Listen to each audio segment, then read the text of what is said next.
ఎలా అనిపిస్తుంది ఇప్పుడు బిగ్ బాస్ క్లైమాక్స్ కి వచ్చింది కదా? yes చెప్పండి ఎవరు విన్నర్? విన్నర్ ఆఫ్ కళ్యాణ్ పడాలే అవుతారు. ఎందుకు పడాలా? తను హార్డ్ వర్క్ చేస్తున్నాడు, గేమ్స్ లో అయినా ఎందులో అయినా చాలా ఇంట్రెస్టింగ్ గా ఉంటున్నాడు. సో అందుకని కళ్యాణ్ పడాలా. అంటే మేడం చూస్తున్నాము బిగ్ బాస్ లో కొంతమంది కంటెస్టెంట్స్ చాలా రోజుల నుంచి కష్టపడ్డారు, కానీ ఈ లాస్ట్ 2 weeks లో హై రెస్పాన్స్ వస్తుంది కళ్యాణ్ కు, ఎందుకంటారు? తన బిహేవియర్ వల్ల. వేరే వాళ్ళ బిహేవియర్ బాలేదా? లేదు, ఇప్పుడు అఫ్ కోర్స్ చూసుకుంటే రీతు అండ్ డిమాండ్ పవన్ వాళ్ళది, సంజన గారిది ఇలా చూసుకుంటే చాలా చూడాలనిపించట్లే వాళ్ళని చూస్తే. లాస్ట్ వీక్ సంజన పవన్ కళ్యాణ్ చూస్తే బాగా చూడాలని అట్లానే అనట్లేదు వాళ్ళని చూడు, నేను ఓన్లీ గేమ్ గురించి మాత్రమే చెప్తున్నా. వాళ్ళ కాదక్క, అంటే చూస్తున్నట్టయితే కళ్యాణ్ ఒక ఆర్మీ వ్యక్తి.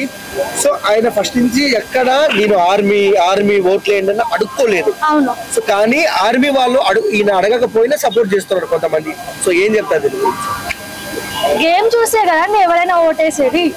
తను హార్డ్ వర్క్ చేస్తున్నాడు, ఎవరితో ఎలా బిహేవ్ చేయాలి, ఎవరితో ఎంతలో ఉండాలి అంతలో ఉంటున్నాడు. అది లాస్ట్ వీక్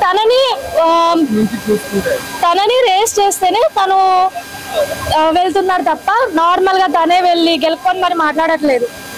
కప్పు కొడతాను అంటారు మీరు? ఎస్. అంటే చాలా మంది ఉన్నారు కదా మేడం, అంటే ఇమాన్యుయల్ బెస్ట్ కంటెస్టెంట్స్ అంటే కాదన్న Tanuja. Emmanuel the safe game అనిపిస్తుంది.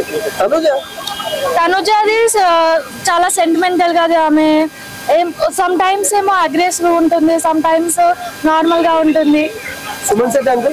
Suman Shetty also safe gamer. తనకి పాయింట్స్ పెట్టడం తెలియట్లేదు, ఎక్కడ పెట్టుతున్నాడు ఏంటి అనేది సరిగ్గా తెలియట్లేదు. అంటే మీరు పవన్ కళ్యాణ్ వాళ్ళ నాన్నగారు కూడా చూసుకున్నట్టయితే చాలా జెన్యూన్ గా మాట్లాడినారు.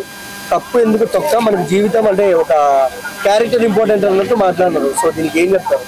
అంతే కదండి, ఎవరి పేరెంట్స్ అయినా ఫస్ట్ బిహేవియర్ ఇంపార్టెంట్ వాళ్ళకి. నువ్వు కప్పు కొట్టకప్పు ఒకటి ఎదుటి వాళ్ళతో మనం ఉన్న బిహేవియర్ బట్టే మనం గెలిచినా గెలవకపోయినా ఒకరికి గుర్తుండాలి అంటే మన బిహేవియర్ బట్టే మనం గుర్తుంచుకోగలుగుతాం.